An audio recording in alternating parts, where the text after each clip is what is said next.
રાતના 12:13 થઈ છે એટલે 12 વાગ્યા છે ને ઉપર 13 મિનિટ થઈ છે. હજુ સુધી ઓફિસ ઉપર બેસી રહ્યો હું. થોડી ઊંઘ નહીં આવી, થોડો કંટાળો નહીં આવ્યો.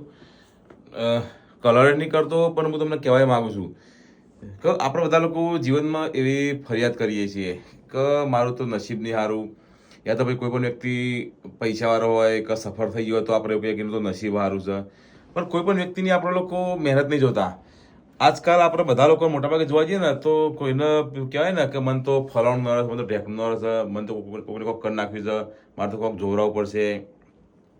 આપણને આપણો બોનો જેટલો નરસ છે ને, આપણો બોનો, આપણી આળસ, આ જેટલું નરસ છે એટલું કોઈ વસ્તુ નહીં નડતી, બરાબર. બાકી ભગવાને બધા લોકોને 24 કલાકનો સમય આપે, બરાબર. બધા પાસે સમય હરખો છે. પણ આપણે લોકો કેવું છે કે કોમ કરવું નહીં, રોજ જે કરતા હોય કરે જવું છે, ટાઈમ બગાડવો છે, અને પછી આપણે એવી આશા રાખીએ છીએ કે આપણે સફળ થઈએ જિંદગીમાં, બહુ બધા પૈસા કમાઈ લઈએ તો ચોથી મેળ આવે. કોઈ પણ સફળ વ્યક્તિની સફળતા જોઈને તમે ખુશ તો થો, પણ સફળ વ્યક્તિની સફળતા જોઈને તમે એનાથી ઈર્ષ્યા કરવાના બદલે એની મહેનત જુઓ કે ભાઈ ફલાણા વ્યક્તિએ આટલી બધી મહેનત કરી ત્યારે આટલું જીવનમાં આગળ આવ્યો છે, બરાબર. હજુ હું પોતે પણ મારી જાતના સફળ નહીં માનતો. મને ખબર નહીં તમે શું માનો છો. હું પોતે પણ મારી જાતના હજુ સક્સેસફુલ નહીં માનતો. એટલા માટે એવું લાગે હજુ હું મહેનત કરું છું, મારે હજુ વધારે મહેનત કરવાની જરૂર છે. તમે લોકો વિચારી લેજો કે તમારે કેટલી મહેનત કરવી. બાકી જિંદગી બહુ ઓછી છે, નહીં કહેતા કે આઈડિયા બધા પણ હોય છે, નોલેજ બધા પણ હોય છે, બધાને બધી જ ખબર હોય છે કે કોને શું કરવું, પણ આપણે લોકો કરતા નહીં.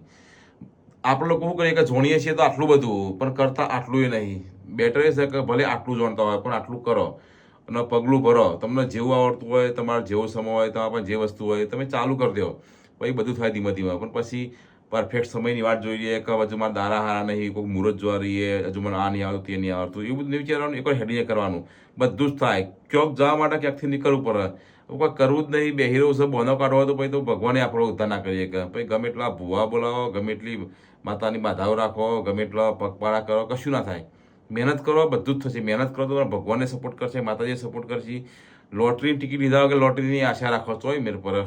એટલે જિંદગી નસીબની લોટરી આપણી મહેનત જ છે. મહેનત રૂપી લોટરીની ટિકિટ લઈએ તો નસીબ આપણું કરવાનું જ છે 100%, બરાબર. બાકી તમે બધા લોકો સમજદાર જ છો, હું કહેવા માગું છું.